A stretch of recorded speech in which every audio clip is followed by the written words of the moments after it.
This student, we have completed our first chapter, that was the introduction to business economics. Now we have to start with the second one here, market demand and supply. Okay, this market demand and supply, this demand and supply concept, you have already studied in your 12th standard. Am I right, student? Yes or no?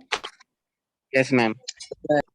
Okay, so demand and supply already ho chuka hai. So it will not be so difficult for you to understand what exactly the chapter is trying to tell you. What is demand and supply here? Okay, see, in economic, if you're going to see, not only in the economic, whenever we are talking about any of the business, so at that time we are more concerned about the what will be the demand for our commodity, and then again we are also thinking about the supply of the commodity. Okay, now you tell me, student, here when we say about the demand and supply, so is it the correct factor to determine the profit and loss? What is your view? लगता है कि जब हम demand and supply की बात करते हैं तो उस टाइम पे हमें प्रॉफिट एंड लॉस के बारे में भी आइडिया आ जाता है because of demand and supply. Is it like that? Yes, Yes, ma'am. है ना? ओके, चलो will take an example. Suppose Yes, if you are producing certain commodity and for your commodity demand is more than supply, तो आपको क्या मिलेगा? Profit मिलेगा या loss मिलेगा? डिमांड ज्यादा है लेकिन सप्लाई कम है, what will you will going to earn? Profit और द लॉस? Loss. Loss. आपको लॉस मिलेगा as a producer. Yes, demand ज्यादा है लेकिन सप्लाई कम है. सी, प्रॉफिट एंड लॉस ये किसके ऊपर रहता है? पहली बात तो लॉस कब कहते हैं कि what ever money you spend, आपने जो पैसा खर्च किया है एक कमोडिटी को बनाने के लिए, that money if you are not able to recover, that time we are saying that you are in the loss. Am I right और नॉट, स्टूडेंट?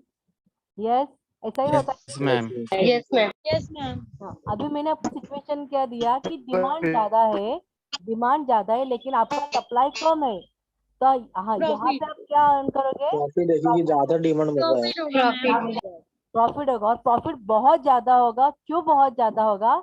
बिकॉज क्योंकि डिमांड ज्यादा है डिमांड डिमांड ज्यादा ज्यादा है और आप लोग ये और डिमांड सप्लाई ज्यादा का कम. आप लोग, हाँ, आप लोग क्या सिचुएशन, क्या एडवांटेज ले पाओगे?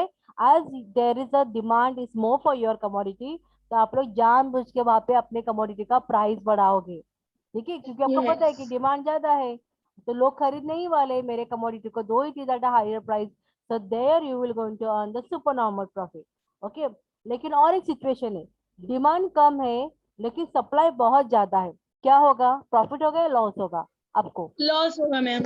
आपको वहां Loss. पे लॉस होगा, बिकॉज Loss होगा. आपने प्रोडक्शन तो कर लिया, आपने पैसा तो खर्च कर लिया, कमोडिटी बना दिया है, लेकिन उसको कोई खरीद ही नहीं रहा है. मतलब क्या हो रहा है कि नो, आपका जो पैसा गया है, जो एक्सपेंडिचर किया आपने, that money you are not able to recover, isn't it? So there will be loss. Therefore, in any of the business, when we say about the profit and loss, so demand and supply, these are point very important one. और कोई भी नया business जब हम लोग start करते हैं, that time also we are thinking about how much will be the demand for our commodity and how much we can supply, where to start the commodity, where to start selling it, कितना quantity बनाना है करके, that everything we have to decide. Okay, so this is what we are saying in the economy. Demand and supply concept are really playing important role to understand the profit and the loss here. Okay, तो कौन सा situation को equilibrium कहा जाएगा? कब हम लोग कहेंगे कि market is in the equilibrium for our commodity? When for your commodity demand will be equal to the supply, जितना डिमांड है उतना आप सप्लाई कर पाते हो, तो उस टाइम पे कहा जाएगा there is an equilibrium situation in the economy. लेकिन डिमांड है, सप्लाई कर रहे हैं, लेकिन उसके अंदर और भी क्या इंपॉर्टेंट होता है? ऐसा नहीं कि कोई भी बिजनेस ऐसे नहीं रन होता है कि जितना मैंने पैसा खर्च किया उतना मेरा रिकवर हो रहा है ना तो बस हो गया, ऐसे नहीं रहता है. Okay, whenever you are planning to start any of the business on to run or to continue with any of the business, you are always expecting as a producer there should be some profit to you. मतलब जितना पैसा खर्च किया है उससे ज्यादा थोड़ा बहुत तो पैसा मिलना चाहिए, isn't it? So that situation is called as a normal profit. अगर आपको बहुत ज्यादा आप प्रॉफिट कमा रहे हो तो उसको कहा जाएगा super normal profit. But any of the business, if they really wanted to continue in the long run, मतलब लॉन्ग रन तक वो चलना चाहिए बिजनेस, तो कम से कम उस बिजनेसमैन के पास या फिर उस प्रोड्यूसर के पास नॉर्मल प्रॉफिट तो मिलना ही चाहिए. ओके, तो इक्विलिब्रियम सिचुएशन कब कहा जाएगा? when the producer is able to earn the normal profit, and when there will be the demand equilibrium, there will be the equal in demand and supply. So that situation is called as your equilibrium situation. Okay, student. So in this chapter, what are all we are going to study here? We will going to study what is demand, then demand schedule क्या होता है, demand curve क्या होता है, then what is supply schedule, what is supply curve, how there will be the market equilibrium in the economy, and how the changes in the market equilibrium is also occurring. That part we will going to study. Okay, lekin from the examination point of view, what is so important one here? Examination point of view, you should know about the demand, you should know thoroughly about the supply, and you should know that which situation is called as market equilibrium. Okay, changes in market equilibrium, एक बार demand supply and market equilibrium समझ में आ गया तो changes भी easily समझ में आ जाएगा, तो वो बहुत बड़ी बात नहीं रहेगी. ओके, चलो will start with the demand here. Okay, so this demand concept, this law of demand is basically introduce by the which economic. चलो याद करो, मुझे बताओ किसने इंट्रोड्यूस किया था लॉ ऑफ डिमांड? तुम लोगों ने पढ़ा है ना law of demand 12th standard में. किसका? बहुत सारे आप लोगों ने जो भी 12th स्टैंडर्ड में पढ़ा है उसमें एक इकोनॉमिक्स का नाम बहुत कॉमन था. What was that? Alfred Marshall. Yes, very good, it was Alfred Marshall. तो लॉ ऑफ डिमांड भी किसने इंट्रोड्यूस किया था? It was by doctor Alfred Marshall. ठीक है, उन्होंने इंट्रोड्यूस किया था. So when he was talking about the demand concept, what exactly the demand as per his point of view? So demand is basically desire which is backed by, student याद आ रहा है कुछ? desire के बाद में क्या था? which is backed by ability to पे and willingness Purchase. to buy. yes, very And good. willingness to buy. हाँ ठीक है, वेरी गुड. मतलब तुम लोग भूले नहीं हो, अभी तक तुम लोग को याद है कि क्या क्या पढ़ा था तुम लोगों ने. दो your first year have started with a long gap for your 12th standard. ठीक है, मतलब ऑलमोस्ट 12th स्टैंडर्ड का एग्जाम तो आपका हुआ ही नहीं वैसे भी.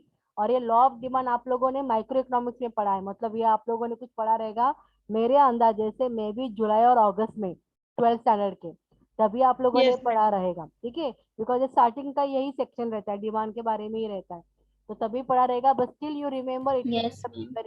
Is very good. ठीक है, सो लॉ ऑफ डिमांड मतलब क्या होता है? It is a desire which is backed by ability to pay and willingness to buy for the willingness to buy. Okay.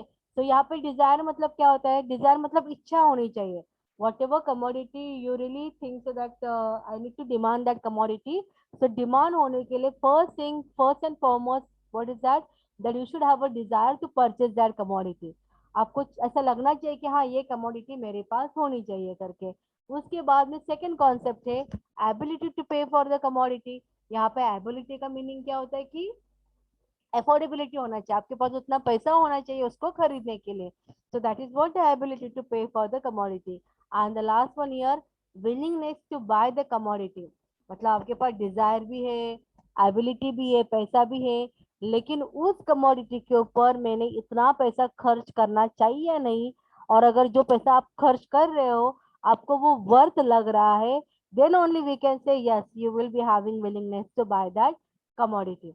देखो अगर आप लोगों ने basic I really don't know कि आप लोग मार्केट में जाते हो और बार्गेनिंग करते हो कोई चीज खरीदने के लिए, पता नहीं तुम लोग वैसे करते हो या नहीं, लेकिन अगर आप लोग अपने पेरेंट्स के साथ जाते रहोगे और स्पेशली मम्मी के साथ, क्योंकि पापा लोग ज्यादा बार्गेनिंग करते नहीं है, मम्मी ज्यादा बार्गेनिंग करते हैं, तो मैं उनके हिसाब से आपको बता रही हूँ. अगर आप उनके साथ जाते हो और वहां पे आप लोगों ने देखा रहेगा कि मम्मी की बार्गेनिंग बहुत डेंजरस रहती है. मतलब लिटरली कोई बोलने के लिए बोलेगा वो बेचारा सेलर की 500 रुपया है, तो मम्मी कितने में मांगेगी उसको? कमोडिटी बताओ, अजम्पशन लगाओ, कितने में मांगेगी, कितने में डिमांड करेगी? 200. हाँ 200 या 150 हाँ एकदम बराबर, 200 रुपया, 150 रुपया. तो वो सुनने के बाद हम लोगों को ही टेंशन आता है, पता नहीं अब ये क्या बोलेगा करके, इतना कम में मांग लिया मम्मी ने. Okay, but the thing is that भले वहां पे मम्मी मतलब स्टार्टिंग के लिए बोलने के लिए they will start with 150 rupees, ये क्या है 150 का है, चल 150 में दे दे करके. ठीक है, बाद में वो भी रोएगा यार 150 में किधर है भाई ये कमोडिटी करके. तो वो थोड़ा आगे बढ़ेगा, मतलब वहां पे नेगोशिएशन स्टार्ट होता है, और नेगोशिएशन स्टार्ट होते होते 500 का कमोडिटी मम्मी को 200 में मिल ही जाता है फाइनली. ऐसा होता है या नहीं होता है? यस.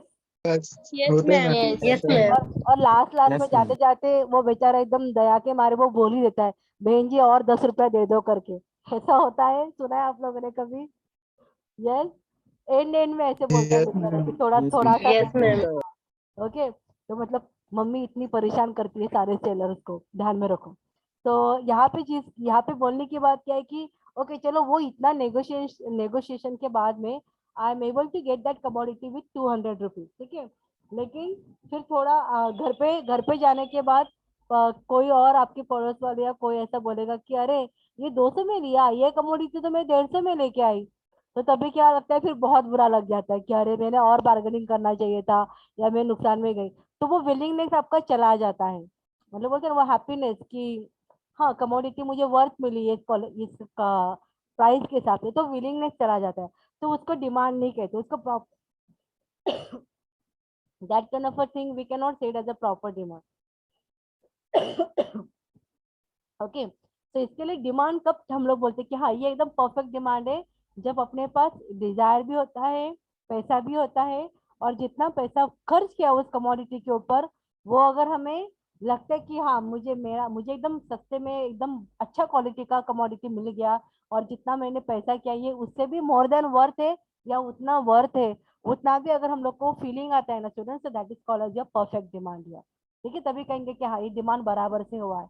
ओके, लेकिन ये हर चीज के लिए एप्लीकेबल होता है क्या, कि हर कोई ऐसा कमोडिटी है कि जिसको हम लोगों को डिजायर रहता है कमोडिटी खरीदने का?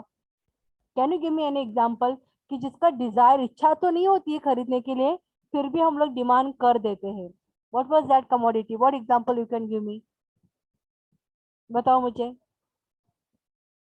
अपने हिसाब से बता दो कोई भी एग्जांपल, कि किसी कमोडिटी खरीदने की आपको इच्छा नहीं होती है, but still you are demanding that commodity. What is that? बोलो। मैम लड़कियों की ड्रेस लोग ना चाहते हुए ही खरीद लेते हैं, पसंद आ गया तो। ऐसा पसंद आ गया तो मतलब ऑब्वियसली दे आर परचेसिंग, मतलब उनको डिजायर है ना। और लड़कियों को कोई Yes. कोई ऐसा नहीं रहता है, उनको मिलेगा तो भी वो खुश हो जाते हैं, तो वहां पे डिजायर की बात आती ही नहीं है। Why they are purchasing? Because उनको इच्छा है खरीदने के लिए, दैट वी कैन से। और बताओ मुझे, और एग्जाम्पल दे दो। चलो ये साइड में रखते हैं इसको, ये थोड़ा सा अलग केस तूने बताया, और बता। और वाई यू सेड लड़कियों की ड्रेस, इवन तुम्हारे लिए भी वो एप्लीकेबल है ना? कोई टी शर्ट रहेगा जो आपको नहीं खरीदना है, नहीं पसंद है, फिर भी आप खरीद लेते हो करके, तो नहीं हमेशा मैम, लड़कियां ही स्टूडेंट, एक मिनट है, just give me a minute.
यश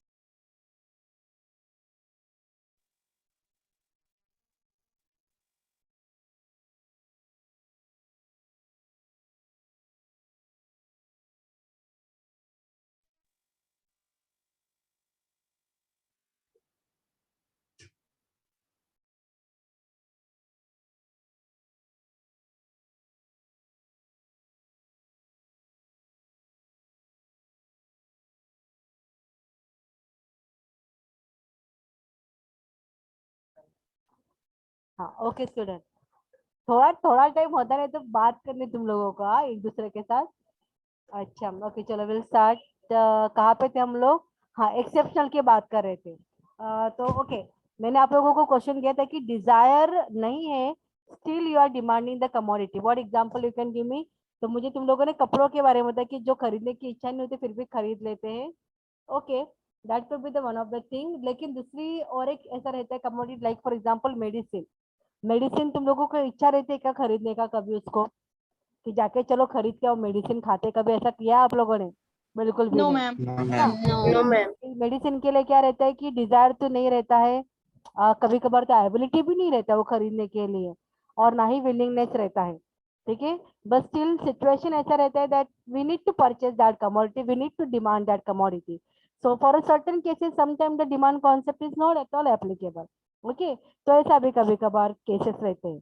तो ये हो गया आपका एक्सेप्शनल के बारे में, बट अभी हम लोग उसके बारे में बाद में बात करेंगे, बिकॉज आपके लिए वो एक अलग से पॉइंट रहेगा। Now as that we are saying about the demand, तो डिमांड में एक तो डिजायर होनी चाहिए, एबिलिटी होनी चाहिए, एंड देन विलिंगनेस होना चाहिए। ओके, ये हो गया point. Then the demand schedule and demand curve. हाँ, demand schedule and demand curve. Schedule मतलब क्या होता है कि टेबल फॉर्म में we are indicating like how the demand is affecting और how it is going with the price, कि जब प्राइस बढ़ रहा है तो डिमांड कम हो रहा है, या फिर प्राइस इंक्रीज हो रहा है तो डिमांड सॉरी प्राइस कम हो रहा है तो डिमांड इंक्रीज हो रहा है। So that way we are explaining in the demand schedule, and on that basis we are drawing the curve also. See, according to law of demand, if you assume that all the factors other than price remain constant, we can derive a price demand relationship in a functional form. अभी Alfred Marshall ने क्या चीजों को important दिया है? as per the Alfred Marshall, when we say about the demand, so price is the only one factor which affect the demand. लेकिन एक martial को भी पता था कि we cannot always say कि प्राइस ही एक ऐसा फैक्टर है कि जो डिमांड को अफेक्ट करता है। There are many other factor which will going to affect the demand for the commodity, जैसे कि कंज्यूमर का इनकम, उनका टेस्ट एंड प्रेफरेंसेस क्या है, साइज ऑफ पॉपुलेशन क्या है, फिलहाल फैशन क्या चालू है करके, वो सब अफेक्ट करता है। But just to make this theory very easy to understand, therefore we have taken price as one of the factor which will going to which will going to affect the demand for the commodity. And therefore in a functional form, when the marshal have elaborate the demand concept, so he has used the functional as a price is the only one factor. तो उससे functional form में कैसे उसको indicate किया? QDX is equal to F and then into bracket PX. So that is quantity demand of the commodity will be having the X. functional relationship with the price of the commodity. Okay. Now, Yes, ma'am. okay. Now the next one here. This is the equation. Okay. Student, just hold that. Just hold.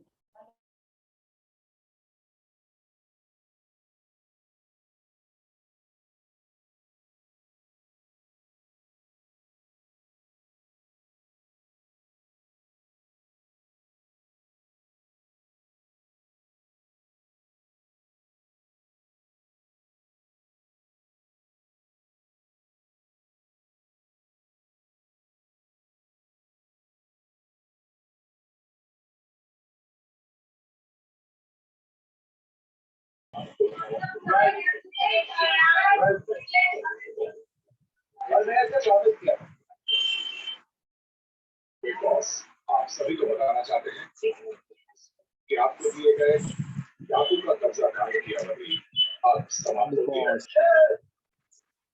उनके घर के सदस्यों की लगातार और लाजवाब कोशिशों के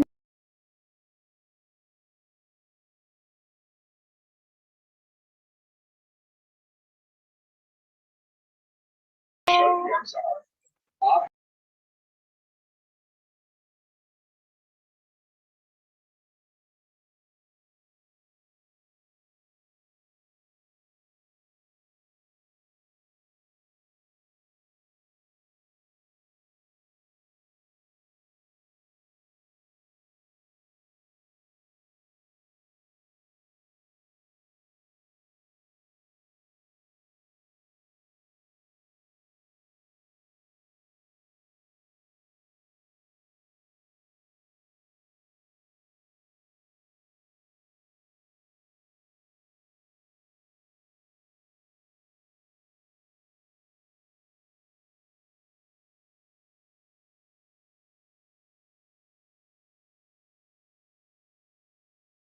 Okay, students. Sorry, sorry.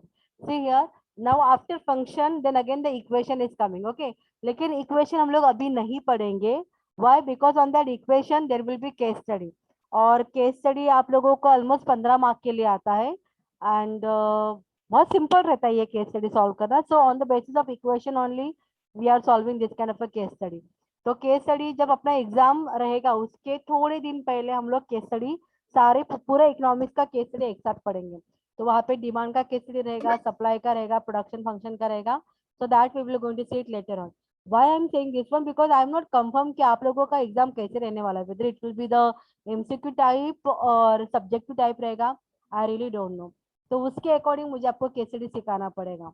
अगर ये थियोरेटिकल फॉर्म में आता है तो क्या टाइप में क्या फॉर्म में केस स्टडी पूछ सकते हैं, तो वो थोड़ा अलग स्ट्रैटेजी रहेगा.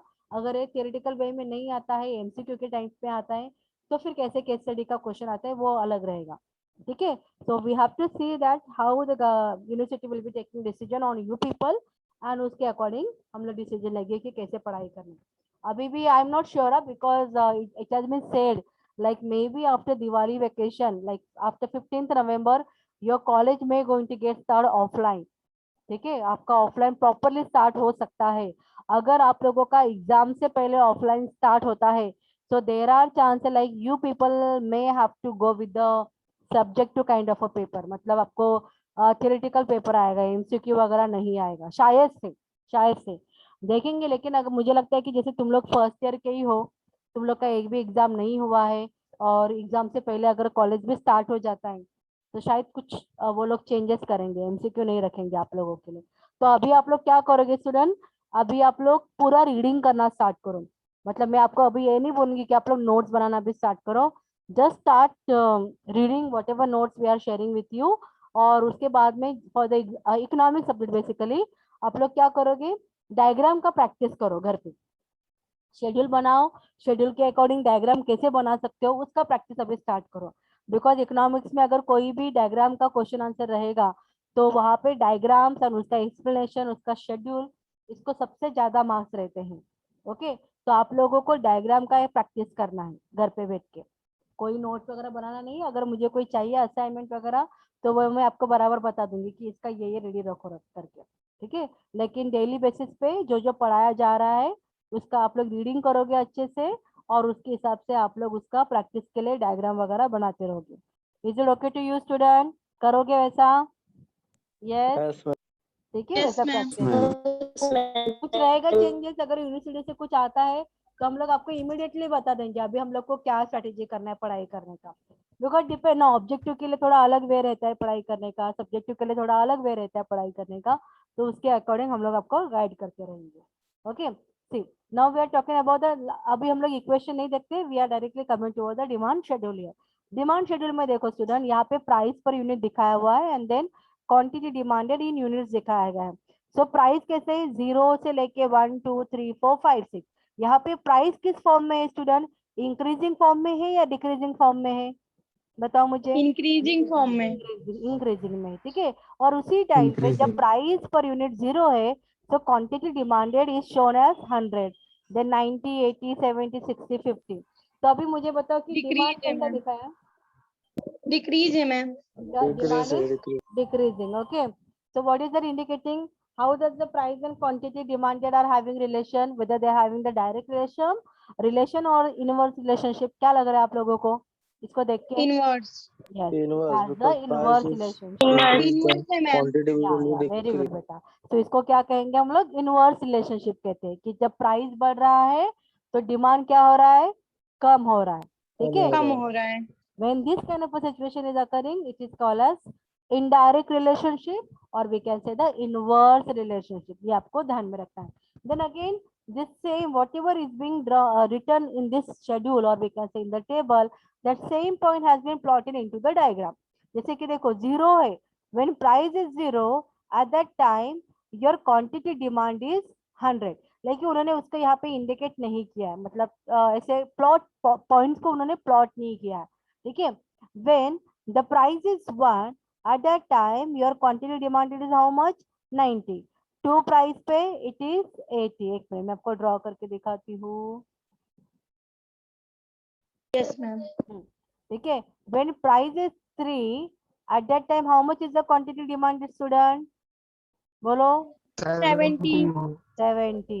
जब प्राइस 4 था तो कितना हुआ फिर? 60, 60.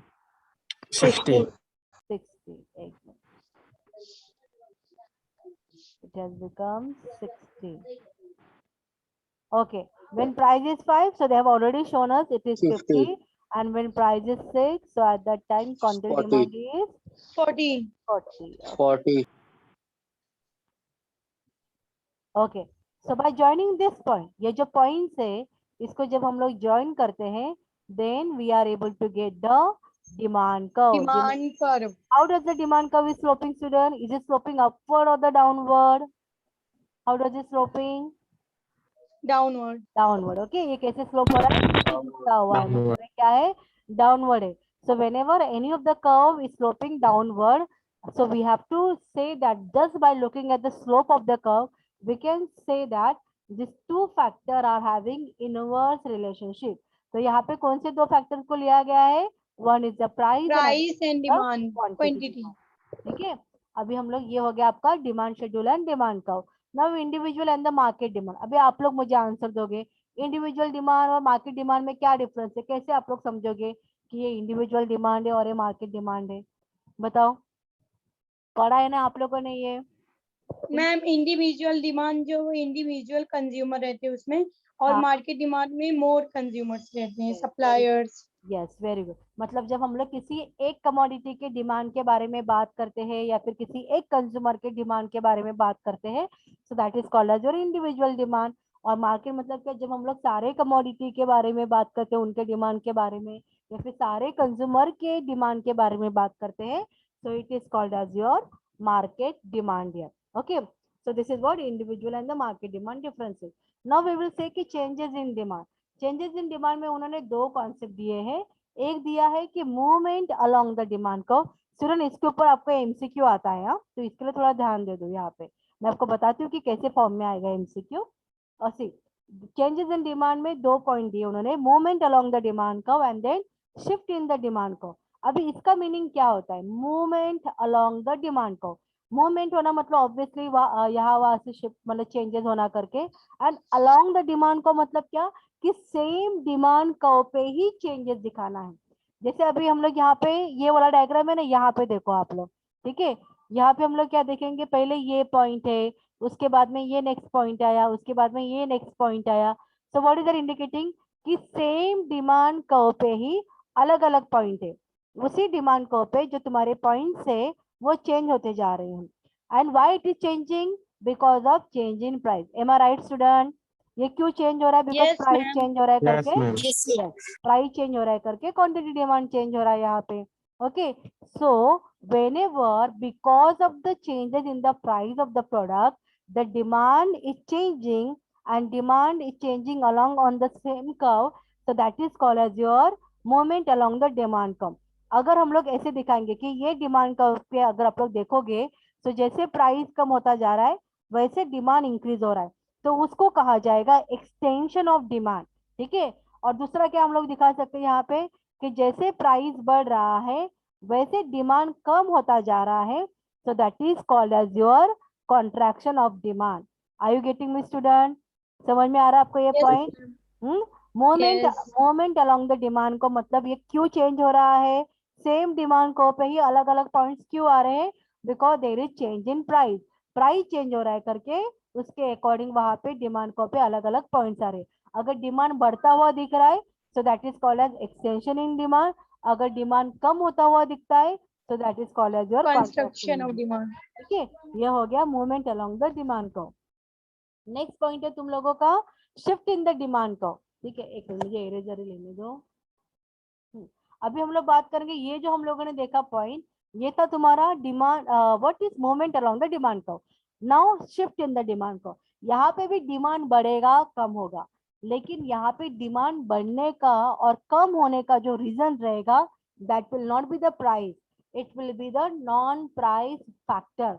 अभी आप लोग मुझे बताओ कि प्राइस के अलावा ऐसे कौन से फैक्टर है जो डिमांड को अफेक्ट करते हैं? Can anyone tell me this thing? Price के बारे में मत बोलो, लेकिन Size of population. Okay, very good. Increase in size of population, that we can say. Other than that, और क्या बताओगे मुझे? प्राइस के बारे में, प्राइस के अलावा और क्या फैक्टर रहेंगे? बोलो। एक तो हो गया साइज ऑफ पॉपुलेशन, उसके बाद फैशन हो गया, वेरी गुड। उसके बाद में टेस्ट एंड प्रेफरेंसेस है, इनकम है, प्राइजेस ऑफ अदर कमोडिटी है, isn't it? So these are all other than price factor which will going to affect the demand. जब हम लोग प्राइस के अलावा बाकी चीजों को कंसिडर करते हैं तो उसको कहा जाता है non price determinant. Okay, you should understand the meaning of this point. It is the non price determinant. ठीक है, सो नॉन प्राइस डिटर्मिनेंट की वजह से डिमांड चेंज होता है. तो वो कैसे? देखो, मैंने आपको क्या कहा कि ये यहाँ पे when we are talking about the shift in the demand curve, तो प्राइस चेंज नहीं होता है. Price of that commodity will be remain as it is, लेकिन बाकी फैक्टर चेंज होते हैं. सो बाकी फैक्टर के लिए I will take the example like income. Okay, there is a change in the consumer income. तो यहाँ पे देखो student, initially I am giving you the situation. आप लोग मुझे बताओगे अभी. देखो, इनिशियल सिचुएशन ये है कि प्राइस कमोडिटी का OP1 है और जो डिमांड है दैट इज DD कर्व, और उस टाइम पे demand is OQ. At OP1 price, quantity demand is OQ. अभी मैं आपको एक सिचुएशन बताती हूँ कि मुझे नॉन प्राइस फैक्टर को लेना है, प्राइस बढ़ा हुआ नहीं है, that I have to show. Okay, so price will remain OP1 but the consumers income will going to increase here. ठीक है, मैं नॉन प्राइस के बारे में बात कर रही हूँ ना. So I am saying you कि कंज्यूमर का इनकम बढ़ा. अभी आप लोग मुझे बताओ student, if the consumers income will going to increase, what will going to happen with the demand? Demand बढ़ेगा या कम होगा? डिमांड बढ़ेगा. मीन हाँ, डिमांड बढ़ेगा. Very good. तो मुझे बताओ, यहाँ पे आपको दो कर्व दिख रहे हैं अलग अलग. एक D1 दिख रहा है और एक D2 दिख रहा है. अभी मुझे बताओ, इसमें से कौन सा कर्व जो रहेगा वो इंडिकेट करेगा कि डिमांड बढ़ रहा है करके? D1. Yes, very good. So D1, yes, very good. ठीक है, so D1 is a curve which indicates the demand is increase. And why it has increase? Price तो बढ़ा नहीं ना, प्राइस कम हुआ है ना प्राइस बढ़ा है, फिर भी डिमांड क्यों चेंज हुआ?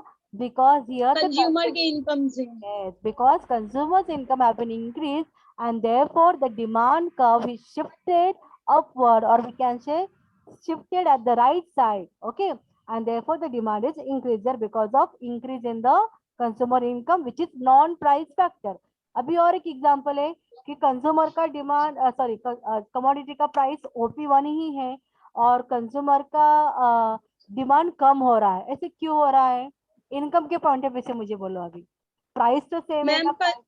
हाँ बोलो. मैम, कंज्यूमर का इनकम कम हो गया ना, इसलिए. Very good. यस, कंज्यूमर का इनकम कम हो गया. तो यहाँ पे मैं कौन सा कर्व लूंगी स्टूडेंट? कंज्यूमर का इनकम कम हो गया करके. इज इट DD और D2? DD is our D2. initial. हाँ, yes, very good. D2 ma'am. D2. Okay, only what is your name? Sahir Bano is giving me answer. बाकी लोग को नहीं समझ में आ रहा है? Are you able to understand or not, student? Yes, Tarannum, Ali, are you able to understand this point? Ali नहीं मैम. मैम एक बार और एक्सप्लेन कर दो. हाँ ठीक है, एक बार और एक्सप्लेन करेंगे. ठीक है, हम लोगों को क्या है यहाँ पे इंडिकेट करना है कि नॉन प्राइस फैक्टर के वजह से डिमांड बढ़ रहा है, डिमांड कम हो रहा है. सो नॉन प्राइस फैक्टर हम लोगों ने क्या लिया? कंज्यूमर का इनकम लिया. ठीक है, सो मैंने आपको एक सिचुएशन बताया कि DD पहले एक ऐसा सिचुएशन है कि जहाँ पे demand curve is DD and as per the demand curve quantity demand is OQ and price is OP1. ठीक है, मैंने यहाँ पे कहा कि प्राइस में तो कुछ चेंजेस नहीं हो गए करके, तो नॉन प्राइस में कंज्यूमर का इनकम ले रही हूँ मैं, और DD ये तुम्हारा पहला वाला क्वांटिटी डिमांडेड है. सो कंज्यूमर का इनकम बढ़ गया करके उसके पास पैसा आ गया, उसके पास पैसा बढ़ गया करके now he will going to increase the demand. Demand बढ़ गया, इसके लिए डिमांड को तुम्हारा D1 मिल गया. Okay, so at that time your quantity demanded from OQ से ये OQ1 हो चुका है. Is this clear? डिमांड बढ़ा हुआ समझा आपको? Yes ma'am. हाँ, और दूसरा क्या है? अच्छा, till that time, Ali Alam, can you please take the screenshot of the attendance and send me on the WhatsApp? Yes, Ali, can you do that? Ali नहीं थी क्या? Ali नहीं कर रहा तो कोई कौन करेगा फिर? जल्दी, show less than 1 ma'am minute. Can I? हाँ, yes, Taran. Let Taran know now, Tarannum please मुझे व्हाट्सएप पे भेजो बेटा.